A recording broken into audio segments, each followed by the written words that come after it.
ಶಾಂತಿಯುತವಾಗಿ ನಡೆಯುತ್ತಿದ್ದ ವಿದ್ಯಾರ್ಥಿ ಪ್ರತಿಭಟನೆ ಒಮ್ಮೆಲೆ ಹಿಂಸಾಚಾರಕ್ಕೆ ತಿರುಗುವುದರ ಹಿಂದೆ ಜಮಾತೆ ಇಸ್ಲಾಮಿಯ ಸ್ಟೂಡೆಂಟ್ ವಿಂಗ್ ಆದಂಥ ಛಾತ್ರ ಶಿಬಿರ ಇದರ ಪಾತ್ರ ಬಹು ದೊಡ್ಡದು ಅನ್ನುವಂಥ ಆರೋಪಗಳು ತುಂಬ ಬಲವಾಗಿ ಕೇಳಿ ಬರ್ತಾ ಇದೆ.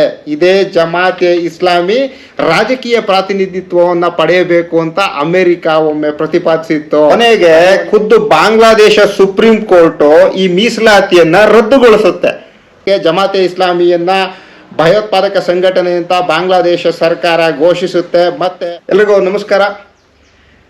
ನಮ್ಮ ನೆರೆಯ ಬಾಂಗ್ಲಾದೇಶ ದಕ್ಷಿಣ ಏಷ್ಯಾದಲ್ಲೇ ಭಾರತದ ಅತಿ ದೊಡ್ಡ ಆರ್ಥಿಕ ಪಾಲುದಾರ. ಅಷ್ಟೇ ಅಲ್ಲ, ಸಾರ್ಕ್ ಶೃಂಗಸಭೆಗಳು ನಡೀತಾ ಇದ್ವಲ್ಲ, ಅಲ್ಲಿ ಪದೇ ಪದೇ ಭಾರತ ಮತ್ತು ಪಾಕಿಸ್ತಾನಗಳ ನಡುವಿನ ತಿಕ್ಕಾಟದಿಂದಾಗಿ ಈ ಸಾರ್ಕ್ ಬಣದ ಉದ್ದೇಶಗಳು ಈಡೇರೋದಕ್ಕೆ ಸಾಧ್ಯವಿರಲಿಲ್ಲ. ಹಾಗಾಗಿ ಭಾರತ ಬಾಂಗ್ಲಾದೇಶಕ್ಕೆ ಇನ್ನಷ್ಟು ಹತ್ತಿರವಾಗುತ್ತೆ. ಈ ನಿಟ್ಟಿನಲ್ಲಿ ಶೇಖ್ ಹಸೀನಾರವರ ಅವಾಮಿ ಲೀಗ್ ಪಕ್ಷದ ಸರ್ಕಾರ ಎಲ್ಲಿವರೆಗೂ ಅಧಿಕಾರದಲ್ಲಿತ್ತೋ ಅಲ್ಲಿವರೆಗೂ ಭಾರತಕ್ಕೆ ಒಂದು ಸುವರ್ಣ ಯುಗ ಅಂತ ಹೇಳಬಹುದು. ಆದರೆ ಕಳೆದ ಒಂದು ತಿಂಗಳಿನಿಂದ ಬಾಂಗ್ಲಾದೇಶದಲ್ಲಿ ನಡೆಯುತ್ತಿರುವ ಹಿಂಸಾಚಾರ ಮತ್ತು ಅದರ ಬೆನ್ನಿಗೆ ಶೇಖ್ ಹಸೀನಾ ಅವರ ಸರ್ಕಾರದ ಪತನ ಭಾರತದ ಮೇಲೆ ಪ್ರತಿಕೂಲ ಪರಿಣಾಮಗಳನ್ನು ಬೀರುವಂತೆ ತೋರ್ತಾ ಇದೆ. BSF ಬಾಂಗ್ಲಾದೇಶದ ಗಡಿ ಯುದ್ಧಕ್ಕೂ ಹೈ ಅಲರ್ಟ್ನಲ್ಲಿರೋದು, ಹಾಗೆ BSF DG ಅವರು ಕೋಲ್ಕತ್ತಾಗೆ ಹೋಗಿರೋದು, ಇದರ ಜೊತೆಗೆ ಕೇಂದ್ರ ಸರ್ಕಾರ ಸರ್ವಪಕ್ಷಗಳ ಸಭೆಯನ್ನು ಕರೆದು ಬಾಂಗ್ಲಾದೇಶದಲ್ಲಿ ಏನೆಲ್ಲ ಆಗ್ತಾ ಇದೆ, ಹಾಗೆ ಅದರಿಂದ ಭಾರತದ ಮೇಲೆ ಆಗುವ ಪರಿಣಾಮಗಳ ಕುರಿತು ಸರ್ವಪಕ್ಷಗಳೊಂದಿಗೆ ಚರ್ಚೆ ನಡೆಸ್ತಾ ಇರೋದು ಎಲ್ಲವನ್ನು ನೋಡಿದಾಗ ಯಾಕೋ ಇದರಿಂದ ತುಂಬ ದೊಡ್ಡ ಪರಿಣಾಮಗಳು ಇಮಿಡಿಯೇಟ್ಲಿ ಆಗೋ ಸಾಧ್ಯತೆಗಳು ಇದ್ದಾವೆ. ಈ ನಿಟ್ಟಿನಲ್ಲಿ ಏನಿದು ಗಲಾಟೆ, ಯಾವ ಕಾರಣಕ್ಕೆ ಶೇಖ್ ಹಸೀನಾ ಅವರು ಪ್ರಧಾನಿ ಹುದ್ದೆಗೆ ರಾಜೀನಾಮೆ ಸಲ್ಲಿಸಿದ್ದಲ್ಲದೆ ಭಾರತಕ್ಕೆ ಓಡ್ ಬಂದಿದ್ದಾರೆ ಅನ್ನುವಂಥದ್ದರ ಒಂದು ಹಿನ್ನೆಲೆಯನ್ನು ನಿಮಗೆ ಕೊಡೋದಿಕ್ಕೆ ಅಂತ ಈ ಬ್ಲಾಗ್ನ ಮಾಡ್ತಾ ಇದ್ದೀನಿ.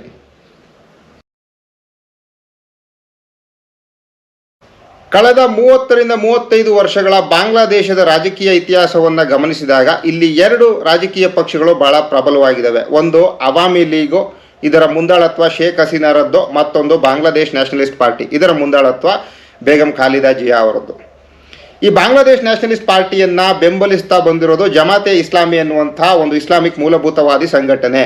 ಈ ಸಂಘಟನೆ 1971ಕ್ಕೂ ಮುಂಚೆ ಪಾಕಿಸ್ತಾನಿ ಸೇನೆ ಪೂರ್ವ ಬಂಗಾಳದಲ್ಲಿ ಅಥವಾ ಪೂರ್ವ ಪಾಕಿಸ್ತಾನದಲ್ಲಿ ಅಲ್ಲಿನ ಜನರನ್ನು ಮಾರಣ ಹೋಮಗೈಯುತ್ತಿದ್ದ ಸಂದರ್ಭದಲ್ಲಿ ಪಾಕಿಸ್ತಾನಿ ಸೇನೆಯ ಪರವಾಗಿ ನಿಂತ್ಕೊಂಡಿತ್ತು ಮತ್ತು ಮುಕ್ತಿ ಬಾಹಿನಿ, ಅದೇ ಬಾಂಗ್ಲಾದೇಶದ ಸ್ವತಂತ್ರಕ್ಕಾಗಿ ಹೋರಾಡ್ತಲ್ಲ ಆ ಪಡೆ, ಮುಕ್ತಿ ಬಾಹಿನಿಯ ವಿರುದ್ಧ ಚಟುವಟಿಕೆಗಳಲ್ಲಿ ಭಾಗಿಯಾಗಿತ್ತು ಅನ್ನುವಂಥ ಆರೋಪ ಇರುವಂಥದ್ದು.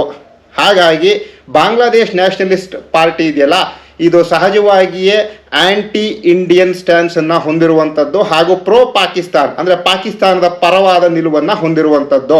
ಈ ಜಮಾತೆ ಇಸ್ಲಾಮಿ ಸಂಘಟನೆ ಪಾಕಿಸ್ತಾನದ ಅತಿ ದೊಡ್ಡ ಮೂಲಭೂತವಾದಿ ಸಂಘಟನೆಯೂ ಕೂಡ ಹೌದು. ಇದೇ ಜಮಾತೆ ಇಸ್ಲಾಮಿ ಸಂಘಟನೆಗೆ ರಾಜಕೀಯ ಪ್ರಾತಿನಿಧಿತ್ವ ಬೇಕು ಅಂತ ಅಮೆರಿಕ ಕೂಡ ಪ್ರತಿಪಾದಿಸಿದೆ.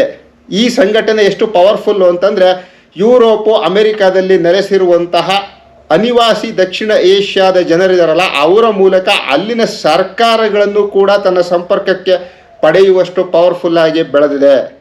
ಶೇಖ್ ಹಸೀನಾರ ಅವಾಮಿ ಲೀಗ್ ಇದೆಯಲ್ಲ, ಇದನ್ನು ಸ್ಥಾಪನೆ ಮಾಡಿದ್ದು ಅವರ ತಂದೆ ಬಾಂಗ್ಲಾದೇಶದ ಸ್ವತಂತ್ರದ ಹರಿಕಾರರಾದ ಬಂಗಬಂಧು ಶೇಖ್ ಮುಜಿಬುರ್ ರೆಹಮಾನ್ ಅವರು. ಉಪಖಂಡದ ವಿಭಜನೆಗೆ ಕಾರಣವಾಗಿದ್ದ ಮುಸ್ಲಿಂ ಲೀಗ್ನಿಂದ ಪ್ರತ್ಯೇಕಗೊಂಡ ಅವಾಮಿ ಲೀಗು ಮುಂದಿನ ದಿನಗಳಲ್ಲಿ ಪಶ್ಚಿಮ ಪಾಕಿಸ್ತಾನ ಪೂರ್ವ ಪಾಕಿಸ್ತಾನದ ವಿಚಾರದಲ್ಲಿ ತಳೆಯುತ್ತಿದ್ದ ತಾರತಮ್ಯದ ನೀತಿಗಳಿಂದ ಬೇಸತ್ತಿದ್ದ ಬೆಂಗಾಲಿ ಜನರನ್ನು ಸಂಘಟಿಸಿ ಬಾಂಗ್ಲಾದೇಶದ ಸ್ಥಾಪನೆಗೆ ಕಾರಣವಾಗುತ್ತೆ.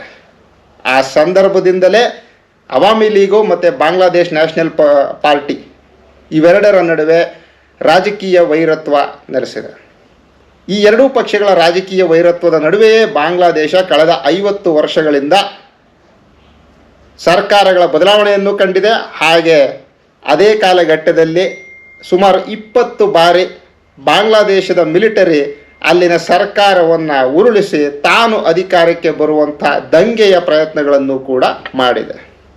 ಸೊ ಬಾಂಗ್ಲಾದೇಶದ ಇವತ್ತಿನ ಘಟನೆಗಳನ್ನು ಅರ್ಥ ಮಾಡ್ಕೊಳ್ಳೋದಕ್ಕೆ ಈ ಬ್ಯಾಕ್ಗ್ರೌಂಡನ್ನು ತಿಳ್ಕೊಳ್ಳೋದು ಸ್ವಲ್ಪ ಇಂಪಾರ್ಟೆಂಟ್ ಆಗಿತ್ತು.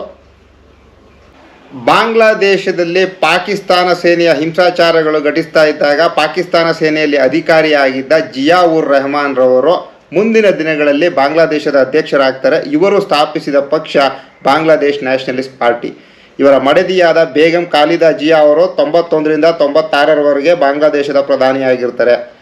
ಈ BNP ಪಾರ್ಟಿ ಅಧಿಕಾರದಲ್ಲಿದ್ದಾಗಲೆಲ್ಲ ಹೇಗೆ ಪಾಕಿಸ್ತಾನದ ಗಡಿಯೊಳಗಡೆ ಭಾರತ ವಿರೋಧಿ ಚಟುವಟಿಕೆಗಳು ನಡೆಯುತ್ತಿದ್ವೋ ಅದೇ ರೀತಿ ಬಾಂಗ್ಲಾದೇಶದ ಗಡಿಯೊಳಗೂ ಕೂಡ ಭಯೋತ್ಪಾದನೆ ಹಾಗೂ ಕೋಟಾ ನೋಟುಗಳನ್ನು ಭಾರತದ ಗಡಿಯೊಳಗಡೆ ಸಾಗಾಟ ಮಾಡೋದಕ್ಕೆ ಪೂರಕವಾದ ಚಟುವಟಿಕೆಗಳು ನಡೆಯುತ್ತಿದ್ದೋ ಅನ್ನುವಂಥ ಆರೋಪಗಳು ಬಹಳ ಬಲವಾಗಿ ಕೇಳಿಬರ್ತಾ ಇದ್ವು.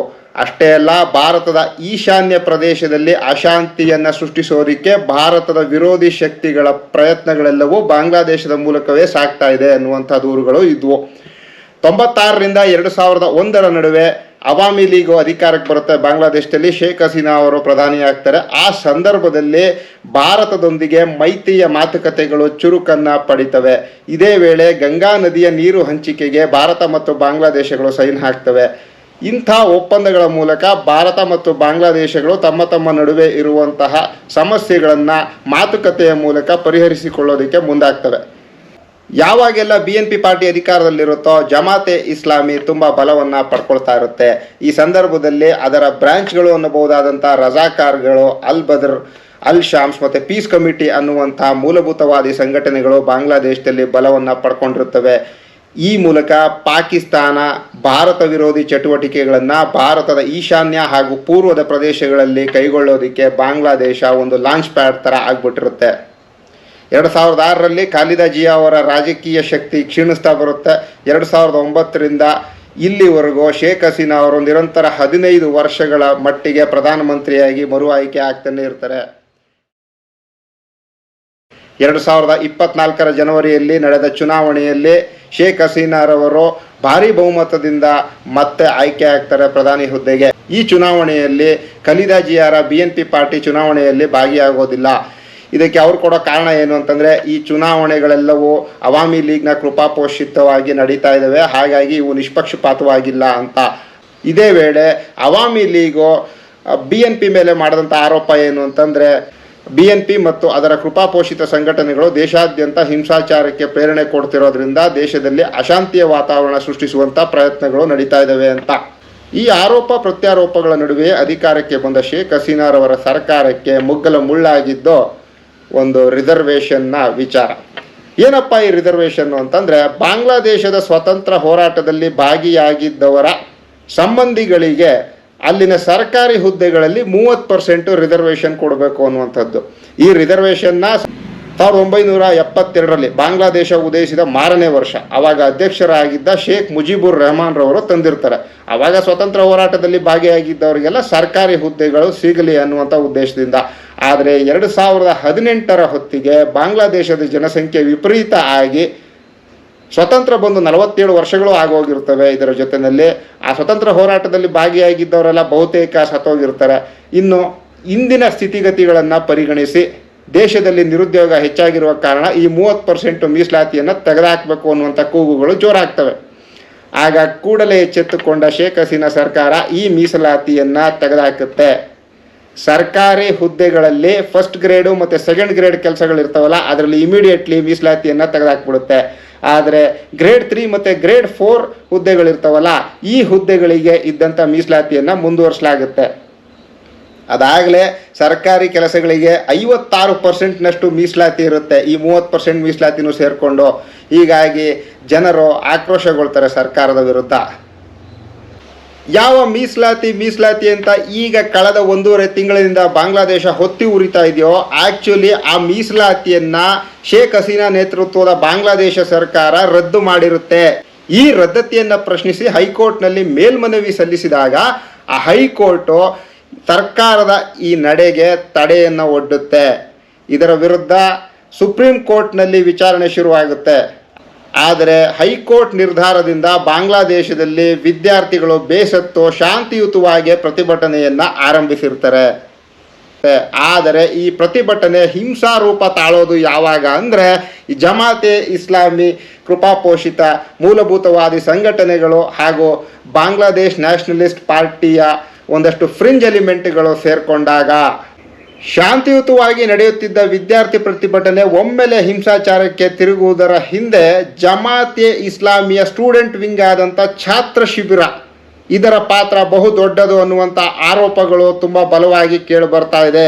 ಇದೇ ಜಮಾತೆ ಇಸ್ಲಾಮಿ ರಾಜಕೀಯ ಪ್ರಾತಿನಿಧಿತ್ವವನ್ನು ಪಡೆಯಬೇಕು ಅಂತ ಅಮೆರಿಕ ಒಮ್ಮೆ ಪ್ರತಿಪಾದಿಸಿತ್ತು.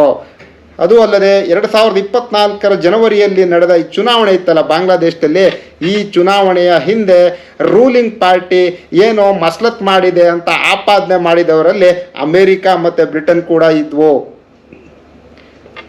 ಸೊ ಇಲ್ಲಿ ಯಾವೆಲ್ಲ ದೇಶಗಳ ಡೀಪ್ ಸ್ಟೇಟು ಬಾಂಗ್ಲಾದೇಶದಲ್ಲಿ ನಡೆದ ಈ ಹಿಂಸಾಚಾರದ ಹಿಂದೆ ಹಾಗೂ ಅಲ್ಲಿನ ಸರ್ಕಾರ ಉರುಳುವುದರ ಹಿಂದೆ ಕೆಲಸ ಮಾಡಿವೆ ಅನ್ನೋದನ್ನು ನಾನು ಚುಕ್ಕಿಗಳನ್ನು ಹಾಕಿಟ್ಟಿದ್ದೀನಿ. ನೀವು ಅವುಗಳನ್ನು ಕನೆಕ್ಟ್ ಮಾಡ್ಕೊಳ್ಳಿ.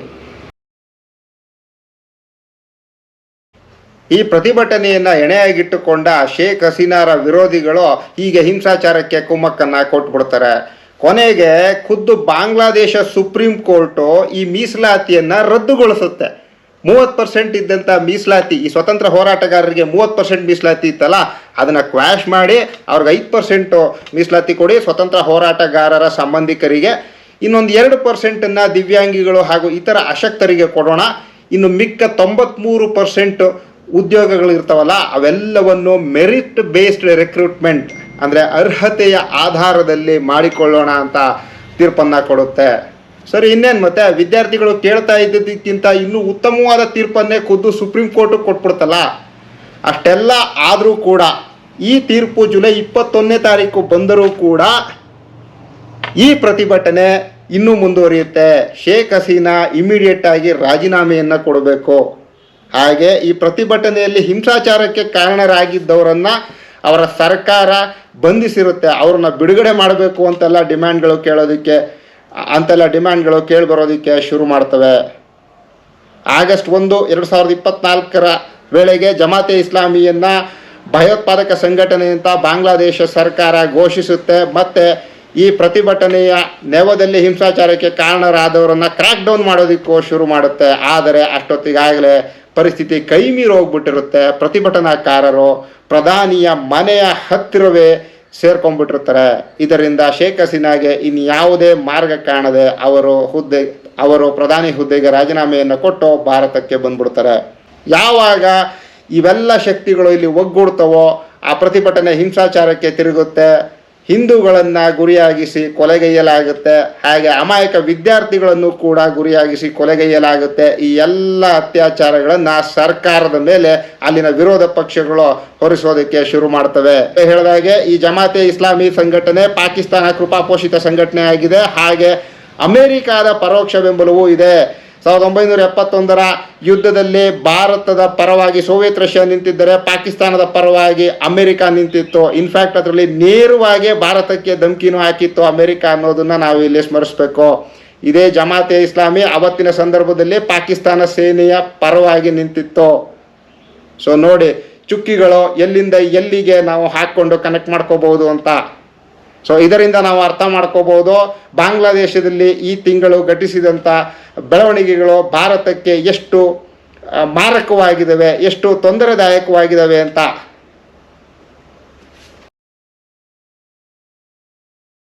ಅಲ್ಲಿನ ಸೇನಾ ಮುಖ್ಯಸ್ಥರಾದ ವಕರುಜ್ಜಮಾನ್ ರವರು ದೇಶದ ಚುಕ್ಕಾಣಿಯನ್ನು ವಹಿಸ್ಕೋತಾರೆ.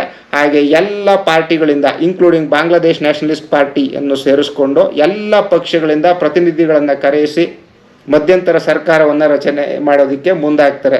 ಇದರ ಬೆನ್ನಲ್ಲೇ ಬಾಂಗ್ಲಾದೇಶದ ರಾಷ್ಟ್ರಾಧ್ಯಕ್ಷರು ಬೇಗಂ ಖಾಲಿದಾ ಜಿಯಾರನ್ನು ಅವರು ಜೈಲಿನಲ್ಲಿಟ್ಟಿದ್ರು. ಶೇಖ್ ಹಸೀನಾ ಸರ್ಕಾರ ಇದ್ದಾಗ ಇವರನ್ನು ಜೈಲಿನಲ್ಲಿ ಇರಿಸಲಾಗಿತ್ತು. ದೇಶಾದ್ಯಂತ ಹಿಂಸಾಚಾರಕ್ಕೆ ಕುಮ್ಮಕ್ಕು ಕೊಡ್ತಿದ್ದಾರೆ ಅನ್ನುವಂಥ ಆರೋಪ ಮತ್ತು ಭ್ರಷ್ಟಾಚಾರದ ಆರೋಪವೂ ಕೂಡ ಅವ್ರ ಮೇಲೆ ಇತ್ತು. ಆದರೆ ಶೇಖ್ ಹಸೀನಾ ಯಾವಾಗ ಢಾಕಾವನ್ನು ಬಿಟ್ಟು ದೆಹಲಿಗೆ ಬರ್ತಾರೋ ಅದರ ಬೆನ್ನಿಗೆ ಖಾಲಿದಾ ಜಿಯಾರನ್ನು ಜೈಲಿನಿಂದ ಬಿಡುಗಡೆಗೊಳಿಸ್ತಾರೆ ಅಲ್ಲಿನ ರಾಷ್ಟ್ರಾಧ್ಯಕ್ಷರು. ಸೊ ಮುಂದಿನ ದಿನಗಳಲ್ಲಿ ಪಾಕ್ ಪ್ರಚೋದಿತ ಜಮಾತೆ ಇಸ್ಲಾಮಿಯ ಪ್ರಭಾವ ಬಾಂಗ್ಲಾದೇಶದಲ್ಲಿ ಹೆಚ್ಚಾದಾಗ ಪಾಕಿಸ್ತಾನದ ಹಿಂದೆಯೇ ಚೈನಾನೂ ಕೂಡ ಬಾಂಗ್ಲಾದೇಶದಲ್ಲಿ ಪ್ರಭಾವವನ್ನು ಬೀರುವಂಥ ಸಾಧ್ಯತೆ ತುಂಬಾ ಇದ್ದಾವೆ. ಈಗಾಗಲೇ ಪಾಕಿಸ್ತಾನ ಚೈನಾದ ಒಂದು ಮಿಲಿಟರಿ ಔಟ್ಪೋಸ್ಟ್ ಆಗಿರೋದು ಎಲ್ಲರಿಗೂ ಗೊತ್ತಿದೆ. ಹಾಗೆ ಶ್ರೀಲಂಕಾದಲ್ಲಿ ಚೀನಾ ಏನೆಲ್ಲ ಮಾಡಿದೆ ಅನ್ನೋದು ಗೊತ್ತು. ಮಾಲ್ಡೀವ್ಸ್ ಕೂಡ ನಮ್ಮ ಕೈ ಬಿಟ್ಟು ಹೋಗಿದೆ. ಹೀಗಿರುವಾಗ ಬಾಂಗ್ಲಾದೇಶ ನಮ್ಮ ಅತ್ಯಂತ ನಂಬಿಕಸ್ಥ ನೆರೆಯ ದೇಶವಾಗಿತ್ತು. ಆದರೆ ಬಾಂಗ್ಲಾದೇಶದ ಪರಿಸ್ಥಿತಿ ಈ ಮಟ್ಟವನ್ನು ತಲುಪಿದೆ.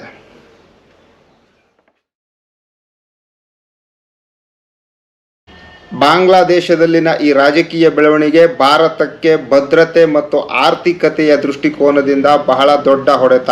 ಯಾಕೆ ಅಂದರೆ ಭಾರತ ಮತ್ತು ಬಾಂಗ್ಲಾದೇಶಗಳ ನಡುವೆ ವ್ಯಾಪಾರ ಎಷ್ಟಿದೆ ಅಂದರೆ 14 ಶತಕೋಟಿ ಡಾಲರ್ನಷ್ಟು ವ್ಯಾಪಾರವನ್ನು ಎರಡೂ ದೇಶಗಳ ನಡುವೆ ಮಾಡಲಾಗುತ್ತೆ ಪ್ರತಿ ವರ್ಷ, ಅಕಾರ್ಡಿಂಗ್ ಟು ಲೇಟೆಸ್ಟ್ ಅಪ್ಡೇಟ್ಸ್.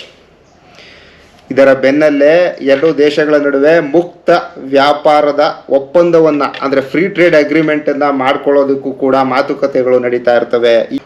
ಈ ಒಪ್ಪಂದ ಏನಾದರೂ ಸಾಕಾರಗೊಂಡಲ್ಲಿ ಎರಡೂ ದೇಶಗಳ ನಡುವೆ ವ್ಯಾಪಾರ ಮಾಡಲಾಗುವ ಸರಕುಗಳಿರ್ತಾವಲ್ಲ ಅವುಗಳ ಮೇಲಿನ ಆಮದು ಸುಂಕ ಮತ್ತು ವಿಶೇಷ ತೆರಿಗೆಗಳನ್ನು ಕಡಿಮೆ ಮಾಡ್ತಾರೆ ಅಥವಾ ರದ್ದು ಮಾಡ್ತಾರೆ. ಇದರಿಂದ ಉಭಯ ದೇಶಗಳ ನಡುವಿನ ವ್ಯಾಪಾರ ವಹಿವಾಟು ಇನ್ನಷ್ಟು ವೃದ್ಧಿಸುತ್ತೆ. ಇದಕ್ಕಿಂತಲೂ ಇನ್ನೂ ಒಂದು ಹೆಜ್ಜೆ ಮುಂದೆ ಹೋಗಿದ್ದ ಎರಡೂ ದೇಶಗಳು ತಮ್ಮ ನಡುವೆ ಟ್ರಾನ್ಸ್ಪೋರ್ಟೇಷನ್ ಕಾರಿಡಾರ್ ಅಂದರೆ ಈ ರೈಲ್ವೆ ಮಾರ್ಗ, ರಸ್ತೆ ಮಾರ್ಗ ಹಾಗೂ ಈ ಬಂದರುಗಳ ಹಂಚಿಕೆಯ ವಿಚಾರದಲ್ಲೂ ಕೂಡ ಮಹತ್ವದ ಒಪ್ಪಂದಗಳಿಗೆ ಸಹಿ ಹಾಕೋದಕ್ಕೆ ಅಂತ ರಾಜತಾಂತ್ರಿಕವಾಗಿ ಕೆಲಸವನ್ನು ಮಾಡ್ತಾ ಇರ್ತವೆ. ತಮ್ಮ ಈ ಉದ್ದೇಶಕ್ಕೆ ನೇಪಾಳ ಮತ್ತು ಭೂತಾನ್ಗಳನ್ನು ಸೇರಿಸ್ಕೊಂಡಿರ್ತವೆ ಎರಡೂ ದೇಶಗಳು. ಭಾರತದ ಮುಖ್ಯ ಭೂಮಿ ಇದೆಯಲ್ಲ ಅದನ್ನು ಈಶಾನ್ಯ ಪ್ರದೇಶಕ್ಕೆ ಸಂಪರ್ಕಿಸುವ ಸಿಲಿಗುರಿ ಕಾರಿಡಾರ್ ಇದೆಯಲ್ಲ ಆ ಸಿಲಿಗುರಿ ಕಾರಿಡಾರು ಬರೀ 22 ಕಿಲೋಮೀಟರ್ ಅಗಲ ಮಾತ್ರ ಇದೆ. ಅದರ ಎರಡೂ ಕಡೆಗೆ ಒಂದು ಕಡೆಗೆ ನೇಪಾಳ ಇದೆ, ಮತ್ತೊಂದು ಕಡೆಗೆ ಭೂತಾನ್ ಇದೆ, ಈ ಕಡೆ ದಕ್ಷಿಣಕ್ಕೆ ಬಾಂಗ್ಲಾದೇಶ ಇದೆ. ಇಷ್ಟು ಸೆನ್ಸಿಟಿವ್ ಆಗಿರುವಂಥ ಈ ಕಾರಿಡಾರ್ನ ಮೂಲಕ ಭಾರತದ ಮುಖ್ಯ ಭೂಮಿಯನ್ನು ಈಶಾನ್ಯ ಪ್ರದೇಶದೊಂದಿಗೆ ಬೆಸೆಯಬೇಕಾಗಿರುತ್ತೆ. ಇದರಿಂದ ಕೋಲ್ಕತ್ತಾದಿಂದ ಅಗರ್ತಲಾಗೆ 1,500 ಕಿಲೋಮೀಟ್ರು ನಾವು ಪ್ರಯಾಣ ಮಾಡಬೇಕಾಗಿರುತ್ತೆ. ಅದೇ ನಾವೇನಾದರೂ ಕೋಲ್ಕತ್ತಾದಿಂದ ಬಾಂಗ್ಲಾದೇಶವನ್ನು ಹಾದು ಅಗರ್ತಲಾಗೆ ಹೋದರೆ ಬರೀ 500 ಕಿಲೋಮೀಟ್ರು ಆಗಲ್ಲ ದೂರ. ಇದರ ಇಂಪಾರ್ಟೆನ್ಸನ್ನು ಅರ್ಥ ಮಾಡಿಕೊಂಡಿದ್ದ ಭಾರತ ಬಾಂಗ್ಲಾದೇಶದ ಜೊತೆಗೆ ಗಡಿಯ ಎರಡೂ ಕಡೆಗಳಲ್ಲಿ ರೈಲು ಸಂಚಾರದ ಅನೇಕ ಒಪ್ಪಂದಗಳನ್ನು ಮಾಡಿಕೊಂಡಿರುತ್ತೆ. ಇದರ ಜೊತೆಗೆ ಟ್ರಕ್ಗಳ ಓಡಾಟ ಇರುತ್ತಲ್ಲ, ಸರಕುಗಳನ್ನು ಹೊತ್ತು ಸಾಗುವಂಥ ಟ್ರಕ್ಗಳು ಎರಡೂ ದೇಶಗಳ ನಡುವೆ ಓಡಾಡೋದಕ್ಕೆ ಒಂದು ಫ್ರೀ ಅಗ್ರಿಮೆಂಟನ್ನು ಎರಡೂ ದೇಶಗಳು ಮಾಡಿಕೊಂಡಿರ್ತವೆ.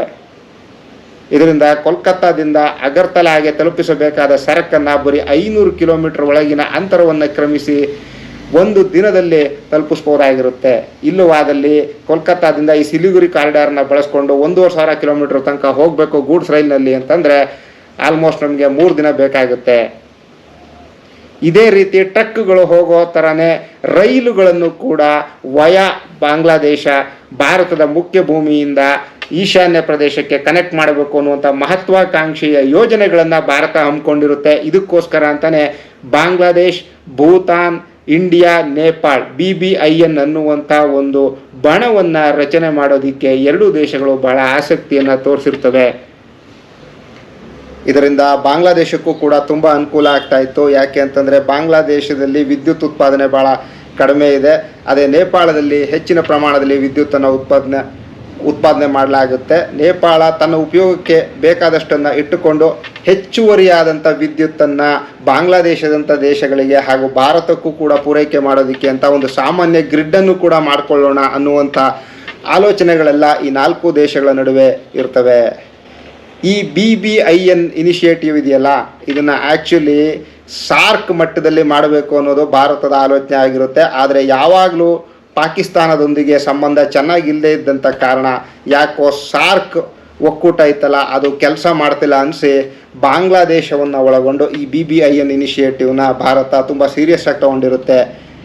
ಈ BBIN ಇನಿಷಿಯೇಟಿವ್ನ ಇನ್ನಷ್ಟು ದೊಡ್ಡ ಮಟ್ಟದಲ್ಲಿ ವಿಸ್ತರಿಸಿ ಬಂಗಾಳ ಕೊಲ್ಲಿಯ ಕರಾವಳಿಯನ್ನು ಹೊಂದಿರುವ ದೇಶಗಳ ನಡುವೆ ಒಂದು ಬಣವನ್ನು ಮಾಡಿಕೊಂಡು ಅದೇ ಆ ಬಿಮ್ಸ್ಟೆಕ್ ಅಂತ ಬಣ ಇದೆಯಲ್ಲ ಆ ಬಣವನ್ನು ಮಾಡಿಕೊಂಡು ಬಾಂಗ್ಲಾದೇಶದಿಂದ ಇನ್ನು ಮುಂದಕ್ಕೆ ಅಂದರೆ ಮ್ಯಾನ್ಮಾರು, ಥೈಲ್ಯಾಂಡ್ವರೆಗೂ ಕೂಡ ರಸ್ತೆ ಹಾಗೂ ರೈಲು ಮಾರ್ಗಗಳನ್ನು ಹಾಕ್ಕೊಳ್ಳೋದು ಮಾತ್ರ ಅಲ್ಲದೆ ಈ ದೇಶಗಳ ಬಂದರುಗಳನ್ನು ಸಂಪರ್ಕಿಸುವ ವಿಶೇಷವಾದ ನೌಕಾ ಮಾರ್ಗಗಳನ್ನು ಮಾಡಿಕೊಂಡು ಈ ದೇಶಗಳ ನಡುವೆ ಸರಕು ಸಾಗಾಟ ಹಾಗೂ ಜನಸಂಚಾರವನ್ನು ಇನ್ನಷ್ಟು ಸರಾಗವಾಗಿ ಮಾಡಬೇಕು.